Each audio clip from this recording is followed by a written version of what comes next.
이거 병원에서 처방받은 거 아니잖아. 친구가 구해줬어. 효과 좋다고 하더라고. 선영은 불안한 표정을 지으며 약병을 내려놓습니다. 하지만 윤호가 계속 설명합니다. 엄마, 이거 쓰면서 할아버지 상태 기록해서 보내주면 연구비도 준대. 한 달에 300만 원. 선영의 표정이 미묘하게 변합니다. 300만 원이라는 금액이 적지 않았죠. 병원비에 생활비에 매달 적자에 시달리던 그녀에게는 큰 돈이었습니다. 정말 안전한 거 맞니? 당연하지. 미국에서는 많이 쓴대. 선영은 한참을 고민하다가 한숨을 쉽니다. 일단 병원에 물어보고 쓰자. 하지만 윤호는 고개를 젓습니다. 엄마, 이거 아직 한국에서 정식 허가 안 난 거라 병원에서는 모른다고 할 거야. 그냥 우리끼리 조심해서 쓰면 돼. 선영은 불안했지만 아들의 간절한 눈빛을 외면할 수 없었습니다. 그리고 무엇보다 돈이 필요했죠. 그래. 일단 아주 조금씩만 써보자. 이상하면 바로 중단하고. 다음 날 윤호는 병원으로 향합니다. 가방 속에는 약병이 들어 있었죠. 할아버지 병실에 도착하니 정만수는 창밖을 바라보고 있었습니다. 할아버지, 저예요. 윤호. 그래. 누구라고 했지? 정만수가 헷갈리는 척합니다. 윤호는 씁쓸하게 웃으며 할아버지 곁에 앉습니다. 손자 윤호예요. 오늘 약 가져왔어요. 이거 드시면 기억력이 좋아지실 거예요. 윤호는 물컵에 약을 탑니다. 투명한 액체가 물에 섞이며 살짝 뿌옇게 변합니다. 정만수는 그 모습을 지켜보며 속으로 생각합니다. 이 녀석이 무슨 약을 가져온 거지? 병원에서 주는 약도 아닌 것 같은데. 하지만 정만수는 아무 말 없이 약을 받아 마십니다. 손자가 해롭게 하려는 건 아닐 테니까요. 적어도 그는 그렇게 믿고 싶었습니다. 맛이 좀 이상하네. 그래도 참고 드세요. 할아버지 위해서예요. 오늘 사연 시작하기 전에 구독과 좋아요는 무료니까 한 번씩 꾹 눌러주세요. 서울 변두리의 작은 요양병원. 복도 끝 창가에 기댄 정만수는 흐릿한 시선으로 밖을 바라봅니다. 90년이라는 긴 세월이 주름진 손등에 고스란히 새겨져 있었죠. 노란 은행잎이 바람에 흩날리는 모습을 보며 그는 중얼거립니다. 이제 이름도 날짜도 자꾸 잊어버려. 그래도 저 녀석 하나 보려고 버텼는데. 간병인이 다가와 팔을 잡아주지만 정만수는 천천히 고개를 젓습니다. 아직은 혼자 걸을 수 있다는 듯이 말이죠. 하지만 발걸음은 예전 같지 않았습니다. 한 걸음 한 걸음이 무거웠고 때로는 어디로 가고 있는지조차 잊어버리곤 했습니다. 병실로 돌아온 정만수는 침대 옆 서랍에서 낡은 사진첩을 꺼냅니다. 손자 윤호의 어린 시절 사진들이 빛바랜 채 남아 있었죠. 첫 돌잔치, 유치원 졸업식, 중학교 입학식. 그때마다 환하게 웃던 윤호의 모습이 선명합니다. 할아버지, 왔어요. 문이 활짝 열리며 윤호가 들어섭니다. 20살 청년이 된 손자는 여전히 밝은 미소를 띠고 있었죠. 하지만 정만수는 그 미소 뒤에 숨겨진 피로함을 놓치지 않았습니다. 유학 준비로 밤낮 없이 공부하느라 지친 기색이 역력했으니까요. 오늘은 좀 어떠세요? 어제보다는 나아 보이시는데요? 윤호가 침대 곁에 앉으며 할아버지의 손을 잡습니다. 정만수는 손자의 따뜻한 체온을 느끼며 미소를 짓죠. 그래, 내가 와주니 기운이 나는구나. 공부는 잘 되고 있니? 네, 열심히 하고 있어요. 이번에 꼭 장학금 받아서 미국 갈 거예요. 윤호의 눈빛이 반짝입니다. 하지만 그 반짝임 속에는 불안함도 섞여 있었죠. 정만수는 그것을 알아차렸지만 모른 척합니다. 바로 그때 병실 문이 다시 열리며 며느리 김선영이 들어옵니다. 48세의 그녀는 여전히 단정한 차림새였지만 얼굴에는 피곤함이 가득했죠. 아버님, 병원비 정산하고 왔어요. 이번 달도 만만치 않네요. 선영의 목소리에는 걱정이 묻어납니다. 정만수는 고개를 끄덕이며 대답합니다. 그래, 고생이 많구나. 내가 너무 오래 살아서. 아니에요, 아버님. 그런 말씀 마세요. 선영이 황급히 말을 자르지만 그녀의 표정은 복잡합니다. 병원비며 간병비며 끝이 보이지 않는 지출에 지쳐가고 있었던 거죠. 윤호가 어머니와 할아버지 사이를 오가며 눈치를 봅니다. 집안 분위기가 예전 같지 않다는 걸 그도 알고 있었습니다. 아버지가 돌아가신 후로 어머니 혼자 모든 걸 감당하고 있었으니까요. 정만수는 침묵 속에서 두 사람을 번갈아 봅니다. 겉으로는 치매로 많은 것을 잊어가는 것처럼 보였지만 사실 그는 모든 것을 기억하고 있었습니다. 선영이 간병인에게 재촉하며 재산 문제를 언급하는 것도, 윤호가 유학 자금 때문에 전전긍긍하는 것도 말이죠. 밤이 깊어가고 병실에는 정만수 혼자 남습니다. 창밖으로 보이는 도시의 불빛들이 하나둘 꺼져가는 것을 보며 그는 생각에 잠깁니다. 내가 정말 모든 걸 잊어버린 걸까? 아니면 잊은 척하는 걸까? 정만수는 천장을 바라보며 눈을 감습니다. 머릿속으로는 선명한 기억들이 스쳐 지나갑니다. 아들의 죽음, 며느리의 눈물, 어린 윤호의 상실감. 그 모든 것들이 생생합니다. 하지만 그는 계속해서 기억을 잃어가는 척합니다. 때로는 윤호의 이름조차 헷갈리는 척하고 날짜를 묻곤 했죠. 왜 그래야 했을까요? 어쩌면 그것이 남은 가족들을 위한 그만의 배려였는지도 모릅니다. 간호사가 야간 회진을 돌며 들어옵니다. 정만수는 눈을 감은 채 잠든 척합니다. 간호사가 혈압을 재고 약을 정리하는 소리가 들립니다. 문이 닫히고 다시 정적이 흐르죠. 정만수는 천천히 눈을 뜹니다. 그리고 침대 옆 서랍에서 작은 수첩을 꺼냅니다. 떨리는 손으로 펜을 잡고 오늘 날짜를 적습니다. 그리고 그 아래 한 줄을 덧붙입니다. 오늘도 윤호가 왔다. 여전히 착한 아이다. 하지만 무언가 숨기고 있는 것 같다. 수첩을 다시 서랍 깊숙이 넣고 정만수는 눈을 감습니다. 내일은 또 어떤 일이 일어날까요? 그는 알 수 없었습니다. 하지만 한 가지는 확실했죠. 자신이 모든 것을 지켜보고 있다는 사실을 아무도 모른다는 것 말입니다. 병원 복도에는 밤의 정적만이 흐릅니다. 어딘가에서 환자의 신음소리가 들려오고 간호사들의 발걸음 소리가 멀어져 갑니다. 정만수는 그 소리들을 들으며 잠이 듭니다. 윤호의 어깨가 축 처집니다. 몇 달째 준비해온 유학의 꿈이 돈 앞에서 무너지고 있었죠. 상담실을 나온 윤호는 핸드폰을 꺼내 은행 앱을 확인합니다. 잔고는 여전히 텅 비어 있었습니다.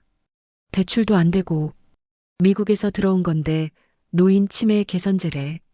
아직 정식 허가는 안 났지만 효과가 엄청 좋다고 하더라. 윤호는 의심스러운 눈빛으로 약병을 바라봅니다. 라벨에는 영어로 복잡한 의학 용어들이 적혀 있었죠. 근데 이게 나랑 무슨 상관이야? 너희 할아버지 치매 있으시잖아. 이거 드시면 좋아지실 거야. 그리고 태준이 목소리를 낮춥니다. 이거 파는 사람이 너한테 특별히 싸게 준대. 대신 할아버지 상태 개선되는 거 기록해서 보내주면 된대. 일종의 임상 데이터 수집이지. 윤호는 망설입니다. 뭔가 수상했지만 할아버지를 위한다는 명분이 있었죠. 그리고 무엇보다 돈이 필요했습니다. 얼마나 준다는 거야? 한 달에 300만 원. 6개월이면 1,800만 원이야. 유학 초기 자금으로는 충분하지 않아? 윤호의 마음이 흔들립니다. 할아버지도 도와드리고 돈도 벌 수 있다면. 하지만 여전히 불안했죠. 이거 정말 안전한 거 맞아? 당연하지. 미국에서는 이미 많이 쓰고 있대. 부작용도 거의 없고.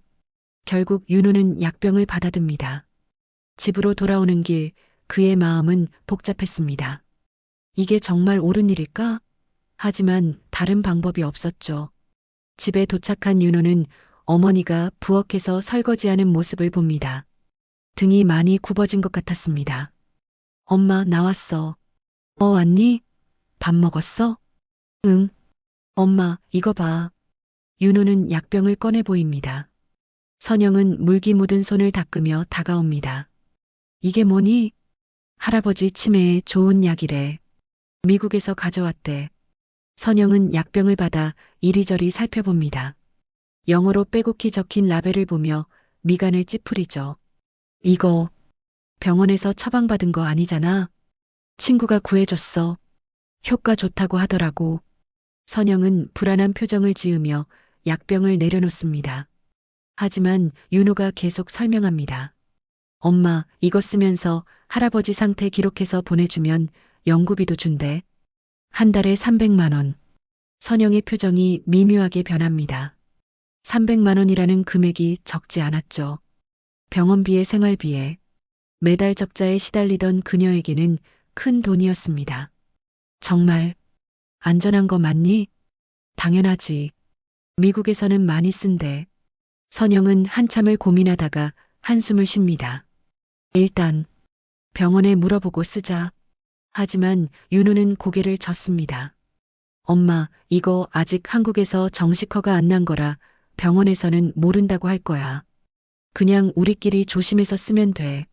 선영은 불안했지만 아들의 간절한 눈빛을 외면할 수 없었습니다. 그리고 무엇보다 돈이 필요했죠. 그래. 일단 아주 조금씩만 써보자. 이상하면 바로 중단하고. 다음 날 윤호는 병원으로 향합니다. 가방 속에는 약병이 들어있었죠. 할아버지 병실에 도착하니 정만수는 창밖을 바라보고 있었습니다. 할아버지, 저예요. 윤호. 오, 그래. 누구라고 했지? 정만수가 헷갈리는 척합니다. 윤호는 씁쓸하게 웃으며 할아버지 곁에 앉습니다. 손자 윤호예요. 오늘 약 가져왔어요. 이거 드시면 기억력이 좋아지실 거예요. 윤호는 물컵에 약을 탑니다. 투명한 액체가 물에 섞이며 살짝 뿌옇게 변합니다. 정만수는 그 모습을 지켜보며 속으로 생각합니다. 이 녀석이 무슨 약을 가져온 거지? 병원에서 주는 약도 아닌 것 같은데. 하지만 정만수는 아무 말 없이 약을 받아 마십니다. 손자가 해롭게 하려는 건 아닐 테니까요. 적어도 그는 그렇게 믿고 싶었습니다. 맛이 좀 이상하네. 그래도 참고 드세요. 할아버지 위해서예요. 윤호의 목소리에는 간절함이 묻어 있었습니다. 정만수는 고개를 끄덕이며 약을 다 마십니다. 그래, 내가 주는 거니까 먹지. 윤호는 안도의 한숨을 쉽니다. 그리고 가방에서 수첩을 꺼내 무언가를 적기 시작합니다. 약을 먹은 시간, 할아버지의 상태 등을 꼼꼼히 기록하죠. 저녁이 되자 윤호는 어머니에게 전화를 겁니다. 엄마, 할아버지한테 약 드렸어. 별다른 이상은 없는 것 같아. 그래, 다행이네. 근데 윤호야. 왜? 이번에 유학 못 가면 정말 큰일이야. 너도 알지? 우리 형편이. 윤호는 입술을 깨물며 대답합니다. 알아. 엄마. 이번엔 꼭 갈 거야. 그리고 할아버지 재산 얘기도 변호사한테 물어봤는데 뭐라고 하던? 할아버지가 유언장 안 쓰시면 법적 상속인한테 가는 거래. 엄마가 1순위고. 선영은 한숨을 쉽니다. 돈 얘기를 하는 게 불편했지만 현실은 냉정했죠. 그래. 어차피 할아버지도 곧. 말을 끝내지 못한 선영. 윤호도 침묵합니다. 두 사람 모두 생각하고 있었지만 차마 입 밖으로 낼 수 없는 것들이 있었습니다. 병실에서 정만수는 천장을 바라보며 눈을 감습니다. 약을 먹고 나니 조금 어지러운 것 같기도 했지만 별다른 이상은 없었습니다. 아니, 정확히는 이상이 있어도 없는 척해야 했죠. 윤호야, 내가 무슨 생각을 하는지 모르겠구나. 하지만 나는 모든 걸 지켜보고 있단다. 정만수는 침대 옆 서랍을 열어 수첩을 꺼냅니다. 그리고 오늘 있었던 일을 기록합니다. 윤호가 이상한 약을 가져왔다. 미국에서 온 거라고 했다. 왜 병원 약이 아닌 걸 주는 걸까? 무언가 숨기고 있는 것 같다. 창밖으로 어둠이 내려앉습니다. 병원 어딘가에서 환자의 신음소리가 들려오고 간호사들의 발걸음 소리가 복도를 오갑니다. 정만수는 수첩을 다시 서랍에 넣고 눈을 감습니다. 내일은 또 어떤 일이 일어날까요? 약은 정말 치매에 도움이 될까요? 아니면 정만수는 불안한 마음을 애써 누르며 잠이 듭니다. 약을 복용한 지 일주일째 되는 날이었습니다. 정만수는 평소보다 깊은 잠에 빠져 있었죠. 간호사가 아침 회진을 돌며 이상함을 느낍니다. 할아버지, 정만수 할아버지. 평소라면 일찍 일어나 창가에 앉아 계시던 분이 늦은 시간까지 깨어나지 않자 간호사는 불안해집니다. 맥박을 확인하니 정상이었지만 의식이 흐릿했죠. 할아버지, 정신 차리세요. 겨우 눈을 뜬 정만수는 초점 없는 눈으로 간호사를 바라봅니다. 그리고 힘없이 다시 눈을 감습니다. 의사 선생님, 호출해 주세요. 빨리. 병실이 갑자기 분주해집니다. 의료진이 달려와 정만수의 상태를 확인하죠. 혈압, 맥박, 동공반사. 모든 검사가 진행됩니다. 이상하네요. 활력 징후는 정상인데 의식 수준이 떨어져 있어요. 진정제 과다 투여 같은데. 의사의 말에 간호사가 고개를 젓습니다. 어제 저녁 투약 후로는 아무것도 드린 게 없는데요. 바로 그때 윤호가 헐레벌떡 병실로 뛰어들어옵니다. 어머니에게 연락을 받고 수업도 빼먹고 달려온 것이죠. 할아버지, 할아버지 괜찮으세요? 의사가 윤호를 돌아봅니다. 보호자분이세요? 어르신이 갑자기 의식이 흐려지셨는데 혹시 최근에 다른 약물 복용하신 게 있나요? 윤호의 얼굴이 순간 굳어집니다. 가방 속에 있는 약병이 떠올랐죠. 하지만 그는 고개를 젓습니다. 아니요. 병원에서 주신 약만 드셨어요. 의사는 의심스러운 눈빛으로 윤호를 바라보다가 간호사에게 지시합니다. 일단 수액 연결하고 경과 지켜봅시다. 혈액 검사도 추가로 해주세요. 의료진이 나가고 병실에는 윤호와 정만수만 남습니다. 윤호는 할아버지의 손을 잡으며 속삭입니다. 할아버지, 제가 준 약 때문인가? 아니야, 그럴 리 없어. 정만수는 눈을 감은 채 모든 것을 듣고 있었습니다. 몸이 무겁고 말하기 힘들었지만 의식은 또렷했죠. 손자의 떨리는 목소리가 가슴을 아프게 합니다. 오후가 되어 선영이 도착합니다. 그녀의 얼굴은 창백했죠. 윤호야, 이게 어떻게 된 거야? 모르겠어요, 엄마. 갑자기 이렇게. 선영은 주변을 살피며 작은 목소리로 묻습니다. 혹시 그 약 때문인 거 아니야? 아니에요. 그럴 리 없어요. 그냥 일시적인 거예요. 하지만 선영의 불안은 커져만 갑니다. 그녀는 윤호의 가방을 가리키며 말합니다. 약병 좀 봐. 윤호가 마지못해 약병을 꺼내자 선영은 라벨을 자세히 살펴봅니다. 그리고 스마트폰으로 성분을 검색하기 시작하죠. 이거 벤조디아제핀 계열이네. 진정제잖아. 뭐? 그게 뭔데요? 수면제랑 비슷한 거야. 과다 복용하면 위험해. 윤호의 얼굴이 하얗게 질립니다. 태준이 치매 개선제라고 했는데 설마 속은 건가요? 바로 그때 간호사가 들어옵니다. 평소와 다른 날카로운 표정이었죠. 보호자분, 잠깐 나가서 얘기 좀 할까요? 복도로 나온 간호사는 주변을 확인하고 조용히 말합니다. 혈액 검사 결과가 나왔는데요.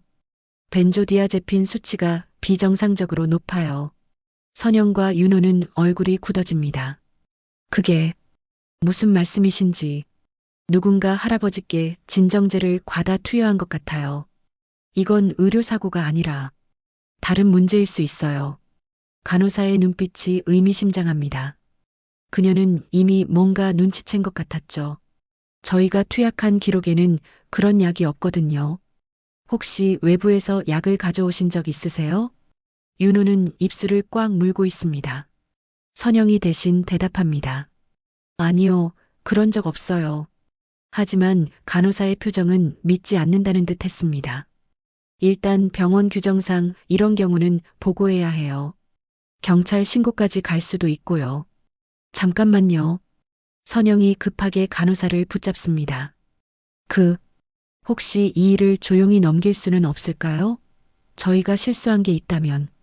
간호사는 한숨을 쉬며 고개를 젓습니다.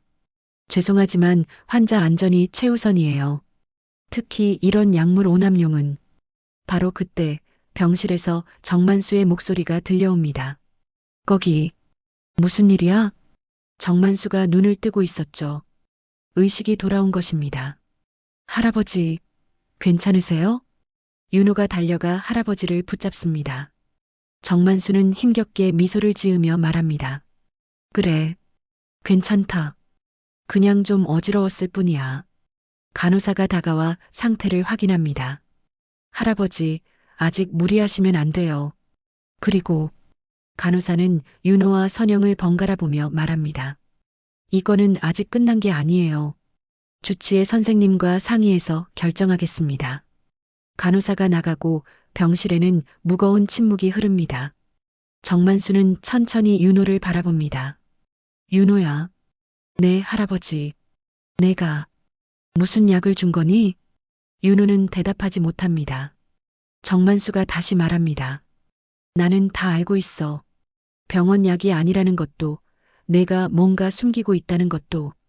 할아버지, 왜 그런 거니? 돈 때문이니? 직접적인 질문에 윤호는 고개를 숙입니다. 선영도 아무 말하지 못하죠. 정만수는 한숨을 쉬며 눈을 감습니다. 내가 너무 오래 살았구나. 너희들한테 짐만 되고. 아니에요. 할아버지, 그런 말씀 마세요. 윤호가 울먹이며 말하지만 정만수는 쓸쓸히 웃을 뿐입니다. 저녁이 되어 주치의가 병실을 찾아옵니다.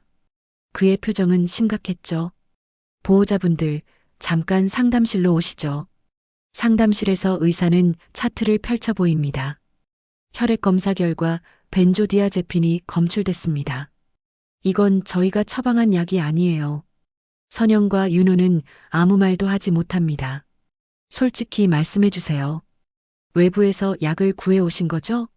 결국 윤호가 고백합니다. 네. 제가 치매에 좋다고 해서. 의사는 한숨을 쉬며 고개를 젓습니다. 이건 치매약이 아니라 강력한 진정제예요. 노인분들께는 특히 위험합니다. 자칫하면. 의사는 말을 멈추고 두 사람을 바라봅니다. 일단 오늘은 경고로 끝내겠습니다. 하지만 다시는 이런 일이 없어야 해요. 그리고 그 약 당장 폐기하세요. 상담실을 나온 선영과 윤호. 두 사람은 복도에서 마주섭니다. 윤호야, 이제 그만해. 이거 위험해. 하지만 엄마 연구비가. 돈이 뭐가 중요해. 할아버지가 돌아가시면 어떡할 거야. 선영의 목소리가 커지자 윤호는 입을 다뭅니다. 하지만 그의 눈빛은 여전히 포기하지 못한 듯 했죠. 병실로 돌아온 두 사람. 정만수는 잠든 척 눈을 감고 있었습니다.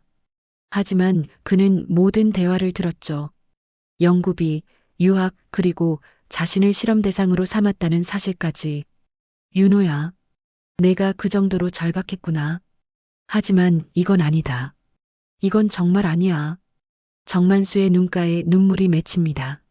사랑하는 손자가 돈 때문에 이런 일을 저지르다니. 가슴이 찢어지는 것 같았습니다.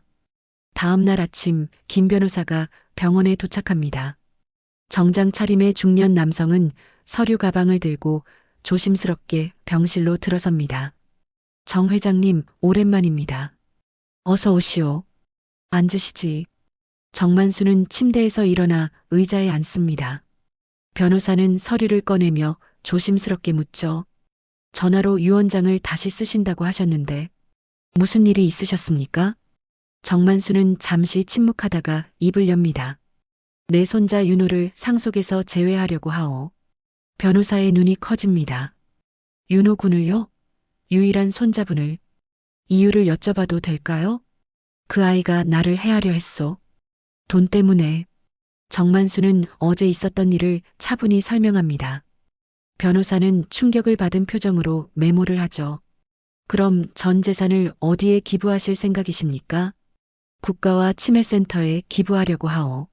같은 병으로 고생하는 사람들을 위해 쓰였으면 좋겠소. 변호사가 서류를 작성하는 동안 복도에서는 선영과 윤호가 초조하게 기다리고 있었습니다. 어젯밤 병원에서 연락이 와서 변호사가 온다는 소식을 들었던 것이죠. 엄마, 할아버지가 정말 저를. 조용히 해. 일단 상황을 봐야지. 그때 병실 문이 열리고 변호사가 나옵니다. 선영이 급하게 다가갑니다. 저기 혹시 무슨 일로 오셨는지. 변호사는 난감한 표정을 지으며 대답합니다. 죄송합니다만 의뢰인의 비밀을 말씀드릴 수는 없습니다. 변호사가 떠나고 선영과 윤호는 불안한 마음으로 병실로 들어갑니다. 정만수는 창밖을 보고 있었죠. 아버님, 변호사님이 왜 오셨어요? 정만수가 천천히 고개를 돌립니다. 그의 눈빛은 차가웠습니다. 유언장을 다시 썼다. 윤호의 다리에 힘이 풀립니다. 할아버지, 윤호야, 내 이름은 없다. 직접적인 선언에 선영도 놀랍니다. 아버님, 그래도 윤호는 손자잖아요. 한 번만 용서해 주세요. 용서? 나를 독살하려 한 것을 용서하라고? 정만수의 목소리가 높아집니다. 평소 온화하던 그의 모습은 찾아볼 수 없었죠. 이 아이는 나의 목숨보다 돈이 더 중요했소. 그런 아이에게 무엇을 물려준단 말이오? 윤호가 무릎을 꿇습니다. 할아버지, 정말 죄송해요. 한 번만 기회를 주세요. 기회? 내가 내게 준 것은 독약이었다. 그것도 사랑한다고 하면서 정만수는 한숨을 쉬며 말을 이어갑니다. 나는 너를 사랑했다. 내 아버지가 죽고 나서 더욱 아꼈지. 하지만 너는 달랐구나. 태준이었죠. 윤호는 떨리는 손으로 전화를 받습니다. 여보세요? 야, 약 효과 어때? 할아버지 상태 좋아지셨어? 스피커폰이 아니었지만 조용한 병실에서는 태준의 목소리가 들렸습니다. 정만수의 표정이 더욱 굳어집니다.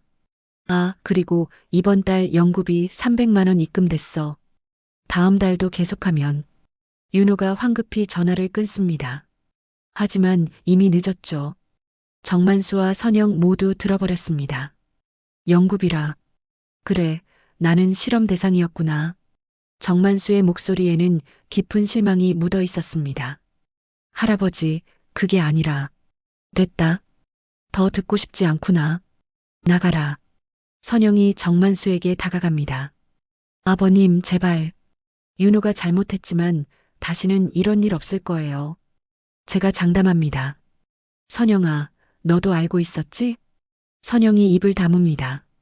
정만수가 계속 말합니다. 처음엔 몰랐어도 나중엔 알았을 거야. 그런데도 막지 않았어. 저는 그저 윤호가. 그래, 내 아들이 더 중요했겠지. 나 같은 늙은이보다는. 선영의 눈에 눈물이 맺힙니다. 변명할 수 없는 진실이었으니까요. 정만수는 침대맡 탁자에서 봉투를 꺼냅니다. 여기 있다. 그동안의 병원비와 생활비다. 이걸로 끝이야. 아버님, 더 이상 나를 찾아오지 마라. 너희와는 연을 끊겠다. 충격적인 선언에 윤호가 오열합니다. 할아버지, 제발, 저 정말 후회해요. 다시는 그러지 않을게요. 하지만 정만수는 고개를 돌려버립니다. 선영은 봉투를 들고 윤호를 부축해 병실을 나갑니다. 복도에서 윤호는 주저앉아 옵니다. 선영도 복잡한 심정으로 아들을 바라보죠.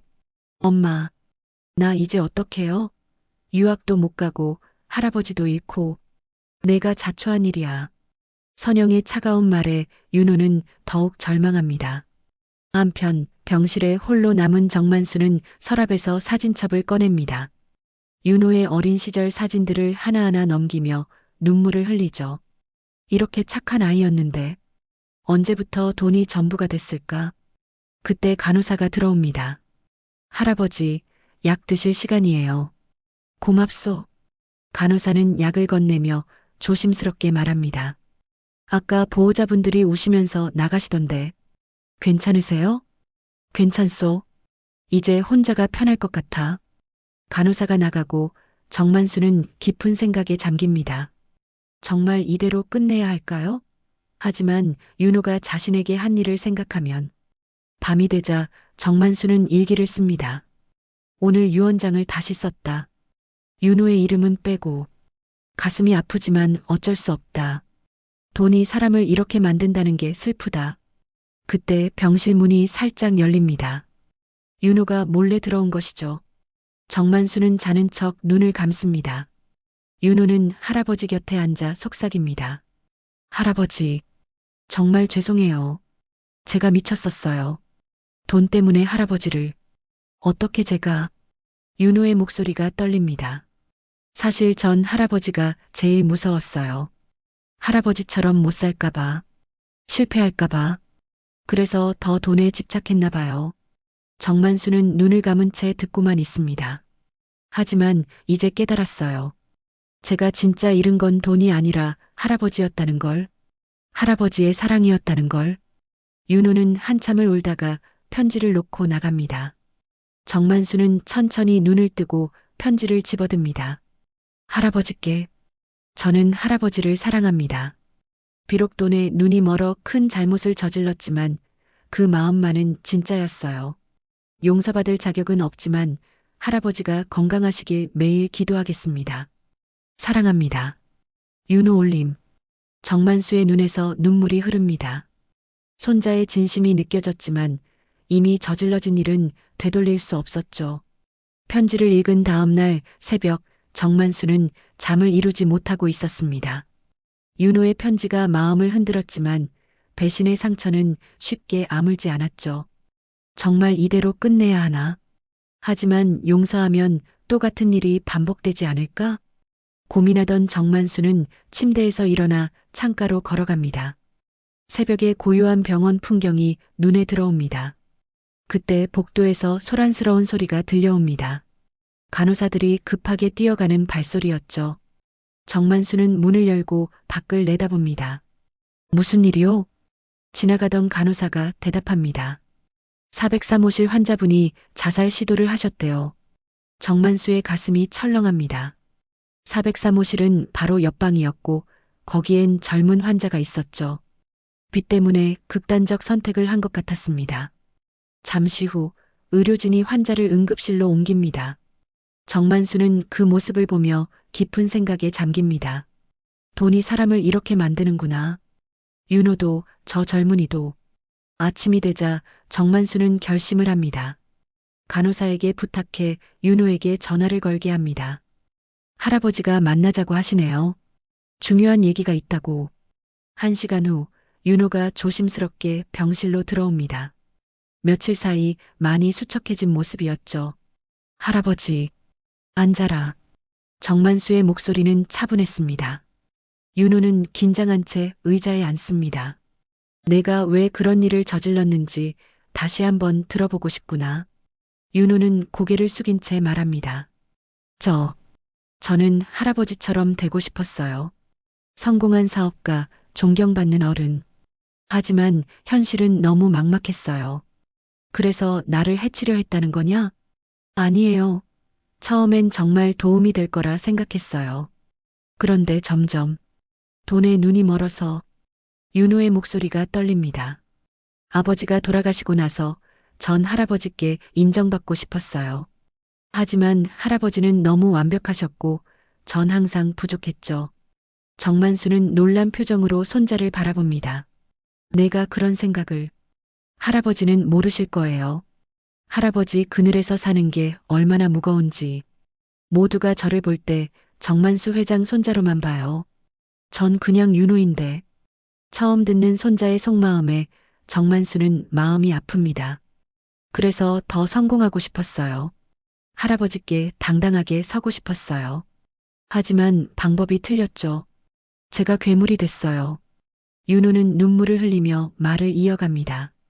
어젯밤 집에 가서 아버지 사진을 봤어요. 아버지가 저를 보면 뭐라고 하실까? 아마 실망하셨겠죠. 정만수도 아들을 떠올립니다. 일찍 세상을 떠난 아들이 이 상황을 본다면. 윤호야. 네, 할아버지. 내가 너무 무거운 짐이었구나. 내 성공이 오히려 너를 짓눌렀어. 정만수의 예상치 못한 말에 윤호는 놀랍니다. 할아버지, 그게 아니에요. 아니다. 나도 잘못했다. 너를 이해하려 하지 않고 내 기준만 강요했어.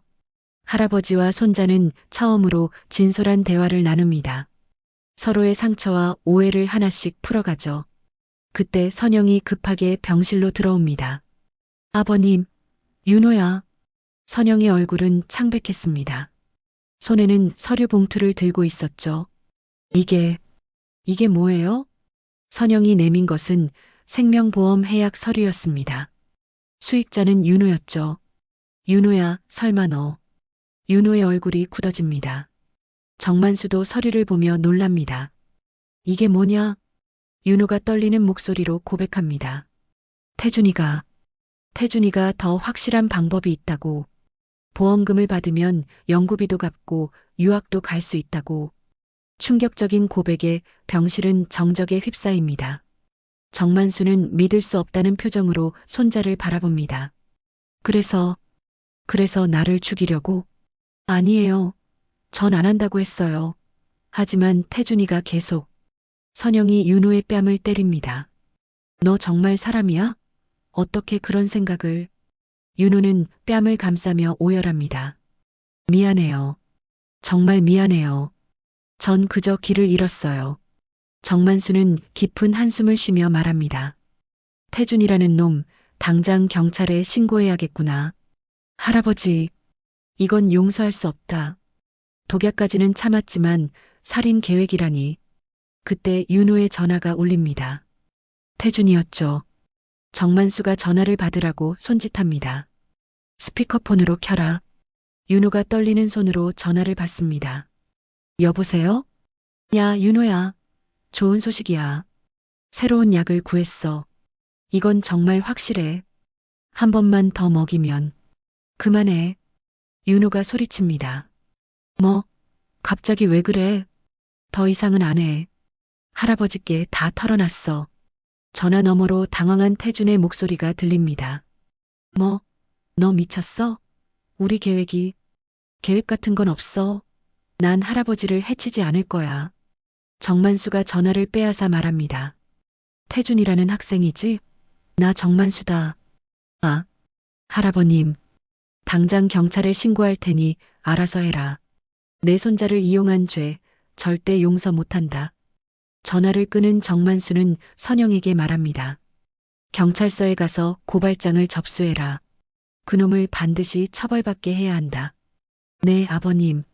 정만수는 윤호를 바라봅니다. 손자는 바닥에 주저앉아 울고 있었죠. 윤호야. 네. 할아버지. 너도 책임을 져야 한다. 하지만 정만수는 잠시 말을 멈춥니다. 그리고 결심한 듯 말합니다. 한 번의 기회를 주겠다. 단 조건이 있다. 윤호가 눈물 젖은 얼굴로 할아버지를 봅니다. 뭐든지 하겠습니다. 첫째, 태준이와 완전히 연을 끊어라. 둘째, 유학은 포기하고 여기서 처음부터 다시 시작해라. 셋째, 매일 이 병원에 와서 봉사활동을 해라. 네, 모두 지키겠습니다.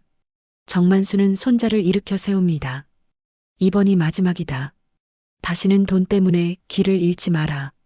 네, 할아버지. 정말 감사합니다.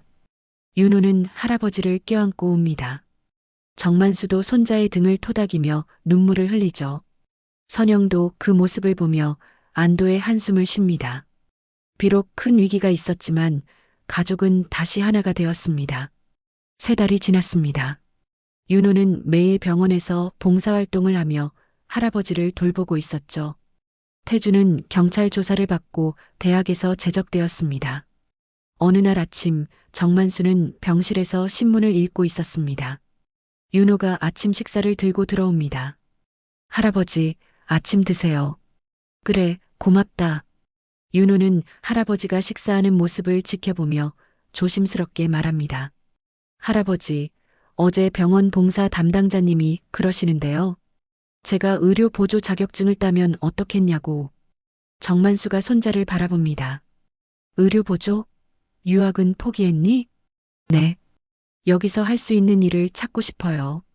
환자분들을 도우면서 많은 걸 배웠거든요.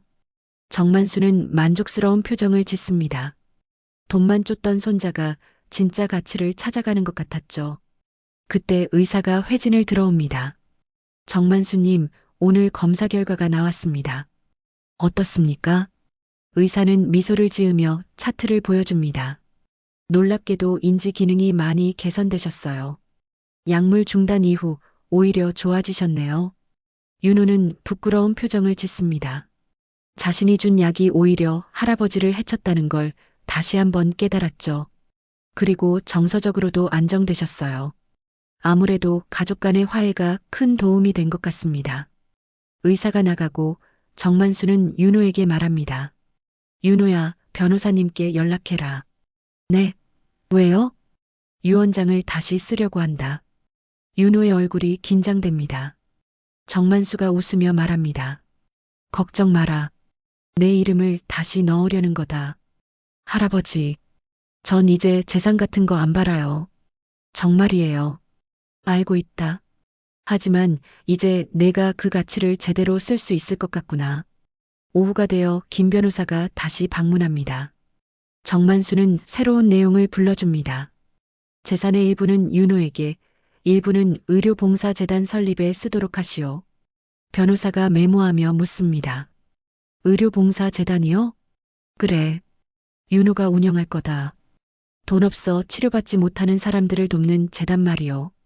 윤호는 놀란 표정으로 할아버지를 봅니다. 할아버지, 제가 그런 큰일을 할 수 있다. 넌 이제 돈의 무서움도 알고 진짜 가치도 알게 됐으니까. 변호사가 서류 작성을 마치고 나갑니다. 정만수는 윤호의 손을 잡습니다. 윤호야, 내가 진짜 물려주고 싶은 건 돈이 아니었다. 네. 내 정신, 내 가치관, 그리고 사람을 사랑하는 마음. 그걸 물려주고 싶었어. 윤호의 눈에 눈물이 맺힙니다. 이제야 알겠어요, 할아버지. 할아버지가 왜 그렇게 검소하게 사셨는지, 왜 늘 나눔을 강조하셨는지. 그때 선영이 병실로 들어옵니다. 표정이 밝아 보였죠. 아버님, 좋은 소식이 있어요. 무슨 일이요? 윤호가 병원 봉사 우수자로 선정됐대요. 병원장님이 직접 표창하신다고. 정만수의 얼굴에 자랑스러운 미소가 번집니다. 그래, 우리 윤호가? 윤호는 쑥스러워하며 고개를 숙입니다. 별거 아니에요. 그냥 열심히 했을 뿐이에요. 정만수는 손자의 머리를 쓰다듬습니다. 자랑스럽구나. 이제야 진짜 내 손자 같아. 며칠 후 병원 강당에서 표창식이 열립니다. 윤호는 다른 봉사자들과 함께 단상에 섭니다. 병원장이 마이크를 잡습니다. 오늘 표창을 받는 분들은 우리 병원의 천사들입니다. 특히 정윤호 씨는. 병원장은 윤호의 활동을 소개합니다. 환자들을 위해 밤낮 없이 일하고 자비로 필요한 물품을 사다 준 일 등을 언급하죠. 무엇보다 환자분들이 윤호 씨를 우리 손자라고 부를 정도로 친근하게 대해주신다고 합니다. 객석에서 정만수와 선영이 박수를 칩니다. 정만수의 눈에는 눈물이 고여 있었죠. 표창을 받은 윤호가 마이크를 잡습니다. 감사합니다. 사실 전 큰 잘못을 저지른 사람입니다. 갑작스러운 고백에 강당이 조용해집니다. 돈에 눈이 멀어 사랑하는 할아버지를 해치려 했습니다. 하지만 할아버지는 저를 용서해 주셨고 다시 기회를 주셨습니다. 윤호는 객석의 할아버지를 바라보며 말을 이어갑니다. 그래서 약속했습니다. 이제는 돈이 아닌 사람을 위해 살겠다고. 이 상은 제가 아니라 할아버지가 받으셔야 합니다. 윤호가 단상에서 내려와 할아버지에게 상패를 전달합니다. 정만수는 손자를 꼭 안아줍니다. 고맙다, 윤호야. 이제 진짜 내 손자가 됐구나. 객석에서 박수가 터져 나옵니다. 모두가 이 감동적인 화해의 순간을 축하했죠. 표창식이 끝나고 병실로 돌아온 정만수는 일기장을 펼칩니다. 오늘 윤호가 상을 받았다. 돈보다 사람이 중요하다는 걸 깨달은 것 같아 기쁘다. 내가 떠나더라도 이제 안심이다. 그때 윤호가 차를 들고 들어옵니다. 할아버지, 차 한잔 하시죠. 그래. 조용히 차를 마시던 정만수가 말합니다. 윤호야, 할아버지가 미안하다. 네. 왜 그러세요? 너를 이해하지 못하고 내 방식만 강요했어. 내가 얼마나 힘들었을지 이제야 알겠구나. 윤호가 할아버지의 손을 잡습니다. 아니에요. 할아버지가 오르셨어요. 제가 길을 잃었던 거죠. 우리 둘 다 배운 거다. 나는 이해하는 법을, 너는 진짜 가치를. 할아버지와 손자는 따뜻한 미소를 나눕니다. 창밖으로 봄볕이 따스하게 들어옵니다. 정만수는 윤호와 함께 창밖을 바라보며 말합니다. 봄이 왔구나. 네, 할아버지. 새로운 시작이에요. 그래, 새로운 시작이다. 병실에는 평화로운 오후 햇살이 가득합니다. 할아버지와 손자는 서로를 이해하고 용서하며 진정한 가족이 되어가고 있었습니다. 돈이 전부였던 윤호는 이제 사람의 가치를 아는 청년이 되었고, 정만수는 손자에게 진짜 유산을 물려줄 수 있게 되었습니다. 그것은 돈이 아닌 사랑과 신뢰, 그리고 올바른 가치관이었습니다.